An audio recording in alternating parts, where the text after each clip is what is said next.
Hello and welcome to Creativity Uncovered. My name is Abby Gatling and I'm on a journey to uncover how everyday people find inspiration, get inventive and open their imagination. So basically, I want to get the lowdown on how people find everyday creative solutions for home, work, play and everything in between. And through this podcast, I'm looking to uncover a whole suite of tried and tested ways that you can use to summon creativity the next time that you need it. Now, today I'm speaking to Sasha Eburne.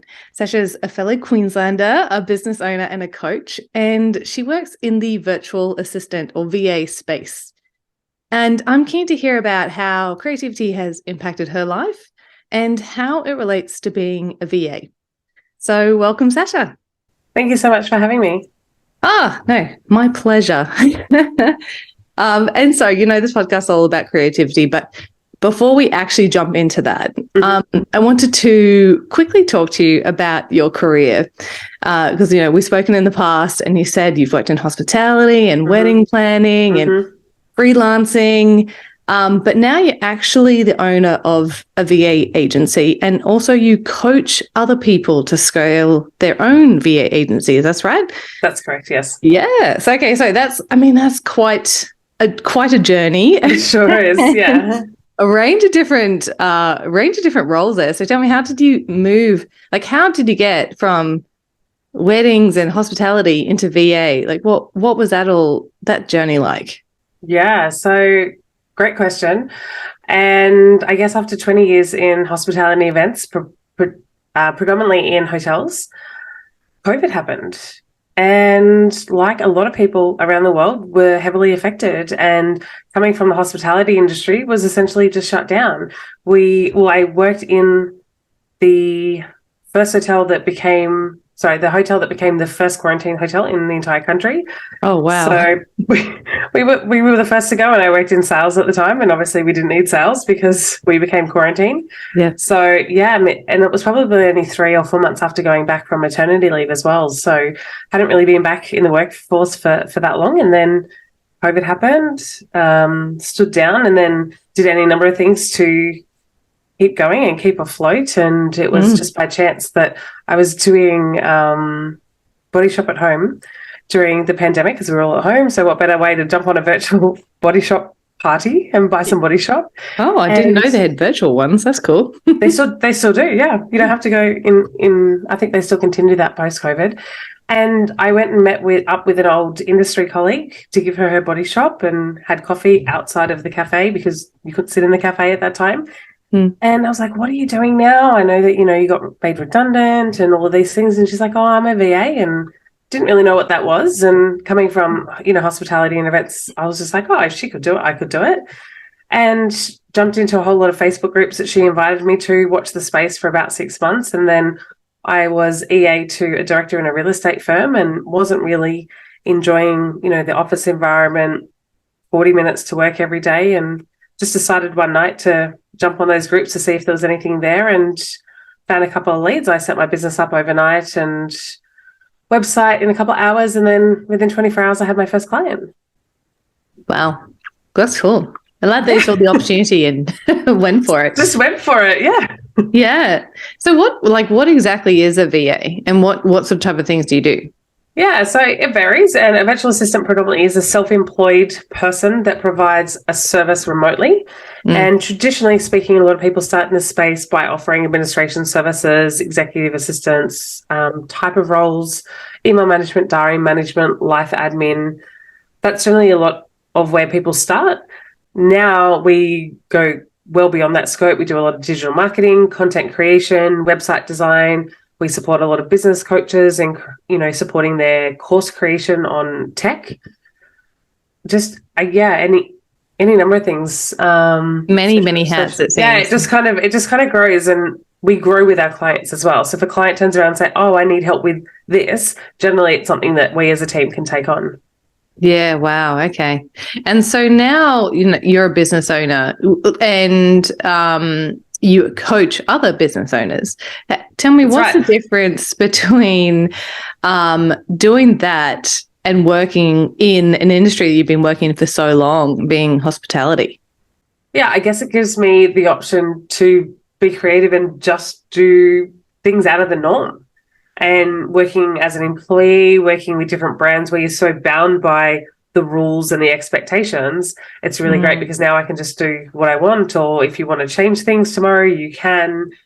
And it's just really about the flexibility to doing it in the way that we want to do it. Yeah, absolutely. So then, do you think that's typical of being an employee, or do you think that's typical of being in hospitality itself? Like that sort of stay in your lane mentality, or this is the way we do it, don't change it? Now that I'm so far out of the employee, I believe it's a traditional employer-employee type of relationship. I know that there's a lot more companies that it's a little bit better now since COVID, and a lot more you work your way wherever you want, all of that. I still feel that a lot of what they're doing is on someone else's terms. Yeah, So yeah. I don't think it's just straight to that industry. I think it's across the board in an employee scenario. Yes, okay. And so now, when we spoke last time, you're talking about how it's such a joy to be creative in in your own business. Yeah. Did you think that is that something that you think you've been craving for a long time, that opportunity to be creative? And do you think that perhaps you could have tried to squeeze that out of hospitality, or do you think you had to make that jump into being your own business owner to get that opportunity? Or perhaps you Yeah. didn't even think that you wanted it, and now you've just on reflection feel like you like it. There's so many options for you to choose from, or any of the above. I think it was probably more the initial one that you said. I think I always had that creativity inside of me, and I was always trying to break the mold. It would come time to create new packages for, the events department or things like that, and I would normally create it, but we would still have to deliver it to the marketing team. So I would try and put my creative spin on it before it would get to them, and then they'd have to brandize it and put their brand standards on it. So it's kind of like I was just still trying to buck the trend. And then in my freelance, well, I guess in both the hospitality and my freelance wedding career, is I did actually go and study wedding styling, so I could really learn how to be a lot more creative with the psychology of color and how to really support a bride in being creative in her wedding and bringing the look and feel to life rather than just being that hotel person that just does the food and beverage. I wanted to be able to support them to actually create the bigger vision. So it's definitely always been in there, craving to come out. Yeah. So how did you choose to do the wedding planning things? Like that seems like a kind of a nice little middle ground between where you are now and the hospitality. But do you have an interest in that area, or how did you choose that? Yeah, so it kind of chose me. A lot of a lot of the hotels that we worked in, we did weddings in the hotel. So I was always interested in events, and then I was in a hotel and they're like, okay, well, you're going to start being our weddings person. And I'm like, this is so exciting. Like, I've just always been fascinated by weddings. I love them. They're beautiful, the romance, all of that. And it's then such a happy occasion. exactly. And then this just started, this whole big, amazing thing. And then even working in resorts, like it was so beautiful. Like I worked on Hayman Island and we did beautiful weddings. We used to go to Whitehaven on helicopters. So like it really I was delegated it, and then I was just like, this is just a whole new world for me because I just thought it was so beautiful. And then I wanted to take it to that next step. So that was freelancing as well as, when I was in the venue space as well. Yeah, that's cool. What was like the most creative thing you were able to do in that role? Or was it just the freedom and, is it kind of like, is there a formula for weddings that people follow? Or is it kind of a blank piece of paper and the world's your oyster to be as creative and as lateral as you want to be? Yeah, it's definitely the freedom to be as creative as you want to be. And I think when you're freelancing, you have a lot more say with the bride. When you're a venue coordinator, generally they already have a stylist or they have a wedding planner. So you're very much in the background and you are kind of in your own lane of the hotel. A lot of the events that I did, say when I was on Hayman or even when I was in Vanuatu, was events for the hotel. So I got to plan the 2000, I think it was 2020. I can't even remember what year it was, maybe 2011, New Year's Eve celebration for the entire resort on Hayman Island. So, what that flow was, and that was, entertainment, that was music, stilt walkers, the design for the tables, because it was like a progressive kind of dinner throughout the entire resort. And that was really fun because there were no rules. It was just like you have to be able to entertain them, provide food and beverage, and have everybody have an amazing New Year's. So to get a really small brief like that and just to kind of make it whatever it's like. And then also when I was in Vanuatu, I did Christmas and New Year's there as well. So when you're doing events that are like ticketed events or for the resort, it's kind of like go for gold. Whereas if you're doing it for a client, obviously, it comes down to what the client wants. Wow, that sounds so cool. Did you live in Vanuatu and all these places at the time? Or? Yeah. Wow. I lived in the resort in one of the hotel rooms. Oh, what was that like? Yeah. I could have housekeeping every day. It was nice. However, it was very difficult to switch off. Yeah. Because, you'd finish a wedding and you'd go back to your room, but the wedding would be happening on the beach in front of your room. So it's just like, are they so enjoying themselves? Yeah. And then like staff know that you live on site. So they're constantly calling you on your day off or, so it is quite intensive. And on Hayman, lived in the staff village. Yeah. Wow. Very similar as well. And they had, I think it was I can't remember what it was, but it was 1 week you would only have 1 day off and then the following week you'd only have 2 days off. But being in events, if your day off was a day that one of your couple or your event clients were leaving, you had to go and take them to the boat. So it was kind of a 24/7 type of role as well. Oh, wow. So that definitely was leading you into becoming a business owner where it's very hard to switch off. Yeah. So that seems to be like a really nice natural progression into the VA stuff because you're wearing many hats, you're coordinating a bunch of different things, you're working with someone and you have to kind of know them intimately, I suppose, to be able to deliver to them. Do you think that there's been a crossover between that and your work now? Yeah, definitely. And I think when it comes to, even sometimes we've done branding for some business coaches, they're like, oh, my portal where my courses are, it just looks old. We need a redo. So, we've jumped in to do that and just to kind of come up with something when the business owner really hasn't given us any brief to then share with them what we think the vision is and for them to be like, oh my gosh, I could not have imagined what that would look like. It's pretty cool. Yeah. So it's mostly in the visual space that you're creative in your current role or? Yeah, I'd say so. Yeah. It's a bit of both, which is great. So I do a lot of strategy with the clients and that's kind of where another strong suit's coming out for me. And then I do have team that are really creative, but generally I have like the visual in my head and I, portray that to them. I'm like, can you go away and create these graphics? And then kind of deliver on that. And it seems to work really well with the team because even what they provide for me to deliver to the client is sometimes better than what I had in my head. It's kind of like the brains behind the idea and then they go and do the work. Yes. Because, as a business owner, you have a lot less time and a lot less patience to sit there and put all the graphics together. So come up with it and somebody executes it. That's half the battle, isn't it? It's, you come up with an idea, but being able to articulate it and take people on the journey with you to get that buy-in is certainly sometimes it's a struggle. Yeah. So that's been a learning experience for me as my team has grown. We're now a team of 4 at Crisp, and we do a lot of visual stuff. We do a lot of design and websites and things like that, but I've always been the one who's done the strategy and onboarding and all that type of thing. So I come up with the ideas and trying to get the team on board and articulate what I want is sometimes hard when you don't work in the same state or even in the same country. Yeah, exactly. You're learning a whole new normal doing it remotely. Yeah. But I think it's here to stay. I feel. Oh yeah. Yeah. Also. Someone asked me the other day, would I be getting an office for my team now? It's growing bigger and bigger. And I was like, I don't know. I kind of love working from home. I think they love working from home. Although I'd love to see them more often. I think there's other ways you can be creative and do that and get together and still build that connection outside of working together in a physical office. Mm-hmm. Yeah. 100%. Has that ever crossed your mind or like whereabouts are your team located? It has crossed my mind. And then I just think about the dollars relating to a space.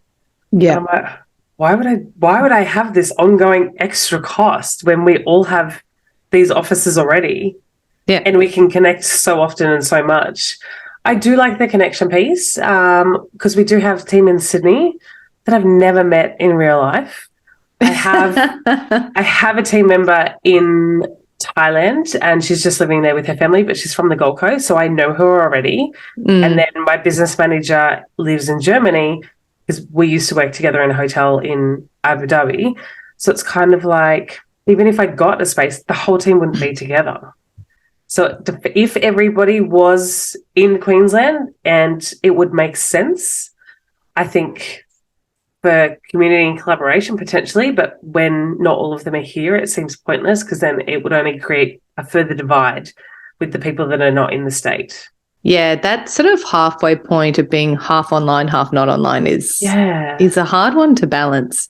But I also like the idea of if you're fully virtual, it means that you can, give opportunities to people that you've worked with and you know that you work really well together, from your past life.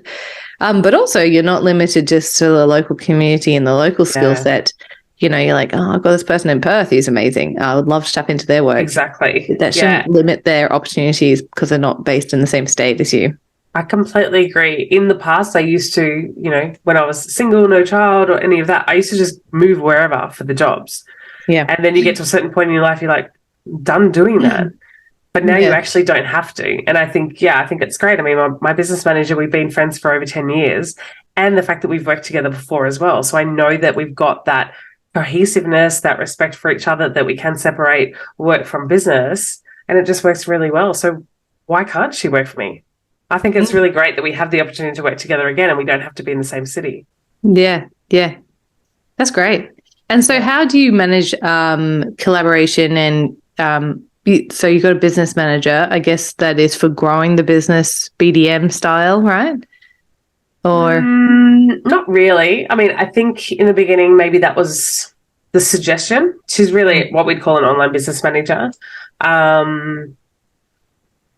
Because she's kind of been with us from really early on, it's kind of morphed and grown and, I just didn't want to change the title. But she's working really well in the digital space and the graphics and our social media. So we started having her sort of head up a lot of the social media.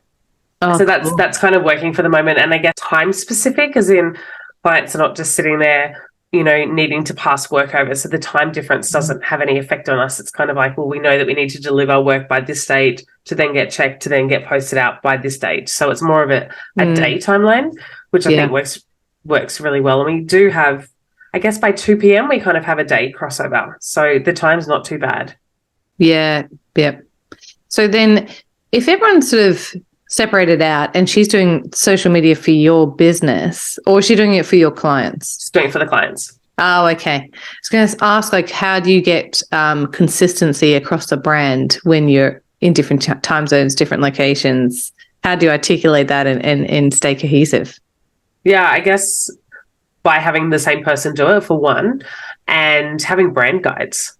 Which, yes, it's kind of a flip side before, because I actually used to try and buck against those, brand guides and things like that. And I've got an implemented one for me. However, if the team were to be like, oh, I actually think this graphic might be good, and I'm open to that. Like I'm rigid per se, as in, you need to use the same fonts and things like that. But I don't have you can only use this logo on this background. It's just as long as it's clear, like don't go and put a pink logo on a pink background because you won't see it. Yep. So as long as, initiative is being used and they can still be creative, I'm not that set in stone on mine. Yeah. However, with clients, we always make sure that we follow the client's brand guidelines because that's what they're paying us to do. Yeah.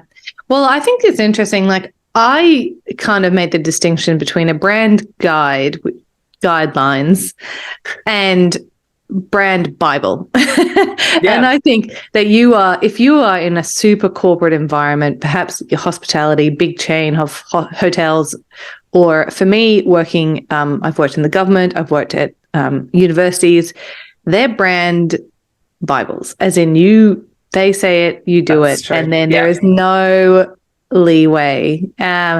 Whereas brand guides, I feel, give you that flexibility to still come up with new ideas for the brand, flex your creative muscle, but you do it within those guides. The guides are fonts, colors, Yeah. imagery, tone.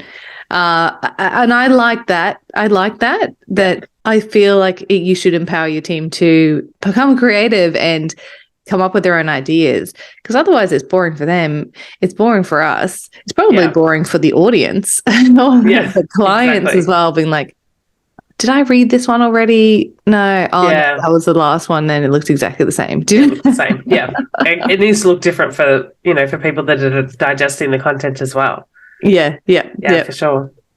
So jumping back again to creativity, because when you're talking about it, I can just see that you're coming alive.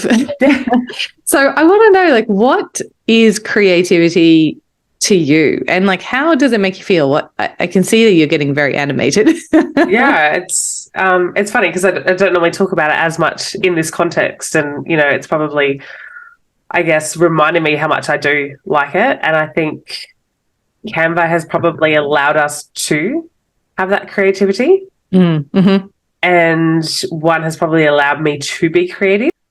And probably, especially in the beginning of business, I would never have so many different brochures, pictures, graphics, any of that, because I'd be paying somebody a lot of money to create these graphics. So I think that has allowed us to be creative and allowed us to bring it out of us as well.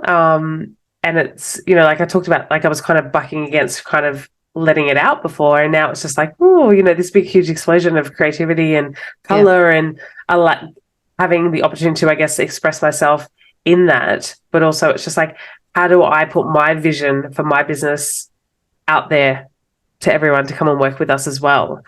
Because it's not just colors on the page. It's just like, well, that's emotions as well. And if you then talk about the psychology of color, well, how does that then sit with somebody else, and how do they receive the information that you're putting out because of the look and the feel? And it's, well, how does it make them feel? So I think then that's just putting a lot more emotion into the creativity and the design side of things.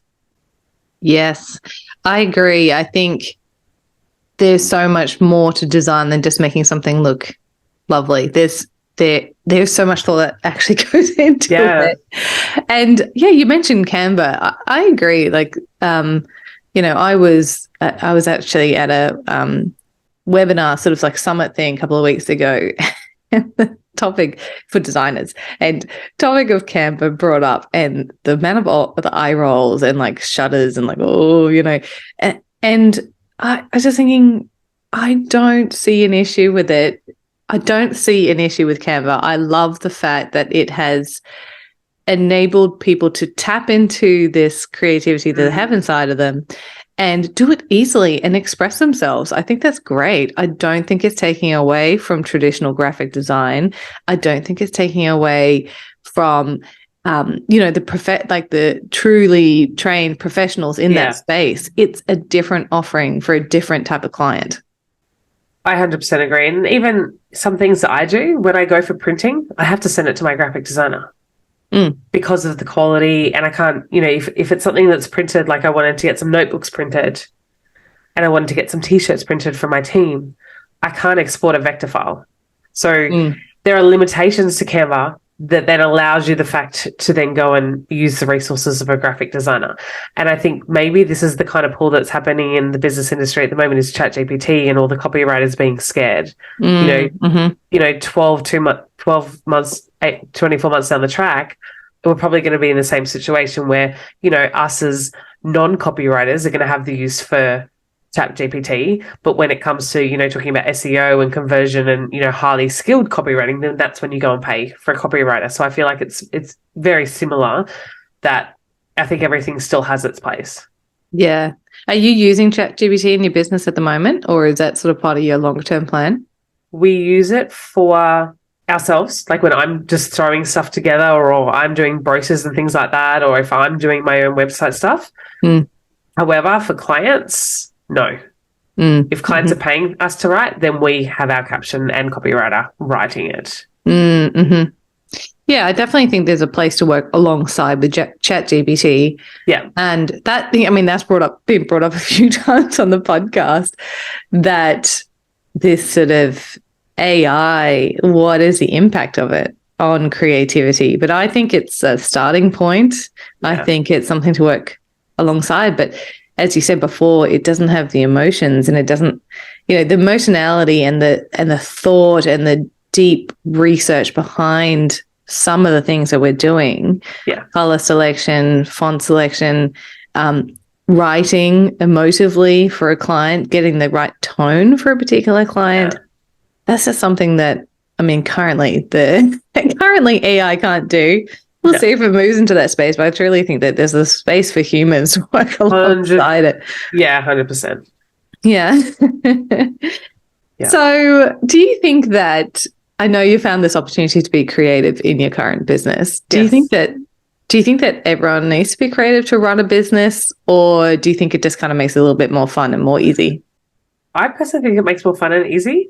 I think there's some people that don't believe that they have any creativity bone in their body. And maybe that's just because they haven't explored it, or they have no interest in it. And then that's where we talk about hiring for skills gaps. So if they have that gap and they have that block and they can't be creative and they don't know how colors are put together, then they can use the tech resources at play, or they can get support team or even hire a graphic designer for those things. And I guess the other benefit of hiring a graphic designer is a graphic designer can support somebody that isn't creative to actually draw everything out to then go and make the magic happen, so to speak. So they know what questions to ask to then go and create the outcome. I love that you said skills gap just then. Like, yeah, it's such a business-minded thing, but it's true. It's true. I mean, that's why you outsource. Is like you either have skills gap or there's some type of deficit. That's why you outsource. Is like skills or time or money. Do you want to sit there and go and learn it, or just pay somebody else to jump in and do it and get it done quicker? Yeah, yeah. So. Yeah. Okay. Well, that's it. That's really interesting. So, tell me about you. Like, when you're trying to be creative, sounds like you've got a lot of opportunities in your business to do that. What are some things that you do to get into the mindset to allow you to be creative? I think it's probably morphed and changed over time. And I think it's more about probably a lot of pictures that maybe I've seen in the past of, oh, that looks great, and then kind of putting my own stamp on it. But now it's very much about knowing how it's going to land for the client. And then it's kind of like when you talk about copy, you want to talk to your ideal audience. When I create designs now, I'm just like, well, how will that person receive it? And what is it going to make them feel? Because it needs to resonate with what you're putting out. So if you're talking about, say, business coaching, it needs to kind of give them the feel of the transformation that they're going to get when they jump into business coaching. If it's more about services, how is it going to make them feel knowing that, all of the stuff on the list and the graphics is going to take them to the spot where they don't have to worry about it. So I think there's a lot of that kind of comes into it. And it's very much about how is it going to make them feel in the transformation? Whereas before it was probably like, it just looks good. Yeah. Yeah. Yeah. And do you, what's your brainstorming technique like? Do you have one? Like for me, when I come against a problem that I can't do, I take a walk, or I turn my mind off it to then it will come to me when I least expect it. I find that if I get a bit of a block, I just ask the team. Oh, ask your team. Okay. Yeah. I'm just like, I know I want this, but I don't know what I want it to look like. Can you give it a go? And then 9 times out of 10, it comes back. I was like, that's not what I was thinking, but I love it. Let's go with that. That's good. Harnessing the brain power of your team. Just using everyone's creativity, which is great. Yeah. Yeah. I love that. Are you constantly surprised when things come back and you're like, that is better than I could do, or that's different and I love it? I'm just like, why did I even spend my time thinking about it? Yes. Oh, totally. I've thought that several times throughout the last couple of years since I've had a team. Like, in the past, I probably would have been really prescriptive about what I want done. And then now over time, I'm just like, no, you've got the skills for this. I'm just going to say what I want to achieve. How you get there is up to you. And I am constantly surprised and amazed and impressed by what comes back to me. It's just, I find it very exciting. Yeah, I think sometimes it's even better because sometimes you could sit there and overthink it and you could give them the list and list and list, and then it comes back and like, it just hasn't hit the mark. I find more often than not when I don't give a brief, that's when it's way better than I could imagine. Wow, okay. So it's safe sitting there and overthinking it. Yeah. Yeah, absolutely. Because I'm sure there's another 1,000 things that are on your to-do list. It's a never-ending to-do list. Yeah. So now that you've found yourself being more creative at work, has it inspired you to do creative things outside of work? It has. It's at the moment a lack of time. But there's a lot of other, like, I see it all the time on people's Instagrams, like pottery classes or the sip and paints. My friend went and did a sip and paint the other day and she painted a turtle. I'm like, this looks really good. I think I would love to go and do that. So yeah, definitely there's a lot more of that I'd like to do. And I think it's probably more of a, start scheduling it in my diary at least once a month just to kind of get that creative outlet going. Yeah, I feel like that's been a theme on a couple of these episodes, is that once people get a taste for it, they are trying to seek out other opportunities. Obviously, time is a factor when you're running a business, but once you start being creative, you're like, oh, I need more. Insatiable. Sure. Absolutely. Yeah. So last question for you. What would you recommend for others who say that they want more creativity in their life or in their career and they're not necessarily getting it at the moment? I think do the things that we just spoke about.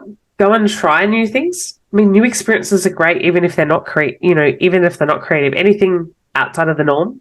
Even just, Google unusual things that you can do on weekends and things like that. You'll be surprised, how creative you can be with that. And even just jump into Canva. And even before I was in business, when I found out about Canva, I was always designing my birthday invitations or, going to other websites to do those. So, when things come up in your life, just be creative. Or if you're going to do a Facebook event, create a really cute banner for your birthday or someone's baby shower, or even, for other people's baby showers, I've created, really nice, like the quizzes that you do and things like that. Yes. So just kind of incorporate that into your own life, and you don't always have to go and buy the pre-created pads of paper that you can do, and you can do it all yourself. Yeah, cool. So try new things and look for opportunities to be creative. Yeah. Oh, that's fantastic. Well, thank you so much for joining me today, Sasha. I really appreciate it. Thank you so much for having me. It's been great. No, not a problem. And also a big thank you to everyone who has tuned in to listen to Creativity Uncovered today. I really hope that this episode has inspired you to try something new if you just aren't being fulfilled currently with your creativity. And as always, I really hope that this discussion has helped you summon your creativity the next time that you need it. Until next time, thanks so much for listening.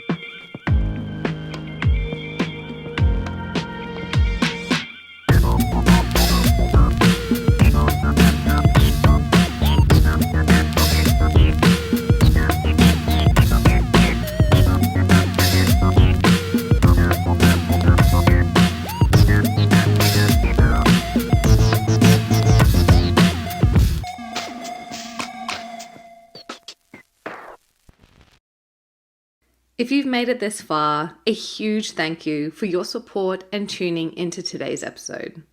Creativity Uncovered has been lovingly recorded on the land of the Cubby Cubby people, and we pay our respect to elders past, present, and emerging. This podcast has been produced by my amazing team here at Crisp Communications, and the music you just heard was composed by James Gatling. If you liked this episode, please do share it around and help us on our mission to unlock more creativity in this world. You can also hit subscribe so you don't miss out on any new episode releases.